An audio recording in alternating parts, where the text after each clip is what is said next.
Questa parte dalla mia Sardinia.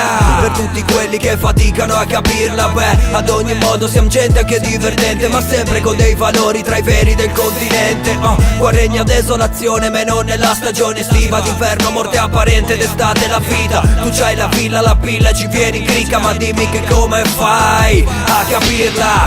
Io ci provo e ci riprovo ogni giorno di più, e come Mauri voglio un passepartout, hey, però lo voglio per ogni mia aspettativa. E non è che se voglio vivere qua devo morirmela, e voglio dirtela, la penna scrive su un foglio quello che la mente mia lobotomizza. Quindi lasciatemi free, non voglio schiavi e padroni per la mia isola, per la mia isola. Tu come fai a capirla? O la finisci birra al bar a fare il grezzo umorista? Io non ce l'ho con chi comanda, ce l'ho con chi gli orizzonti ce li ha chiusi in tasca. Non c'è questione di cercare capra o banca, il cuore non si comanda from da vita a terra sarda. Io voglio stare qua e mi si prospetta dura.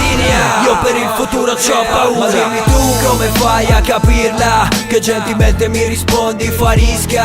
Oh no, i giovani partono dove poi non si sa, per tornarne a muso basso ma in crisi di identità. Io ce l'ho l'identità, io sono sardo, ma in napoletano in curva nord allo stadio. Ma non voglio mica arrivare a sto stadio, perché sto costretto all'espatrio, costretto all'espatrio.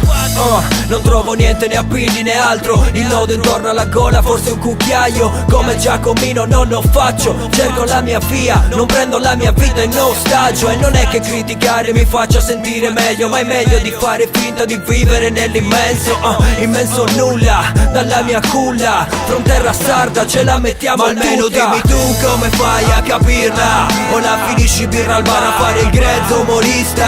Io non ce l'ho con chi comanda, ce l'ho con chi gli orizzonti ce li ha chiusi in tasca. Non c'è questione di cercare capra o banca, il cuore non si comanda from da vita a terra sarda. Io voglio stare qua e mi si prospetta dura. Io per il futuro c'ho paura.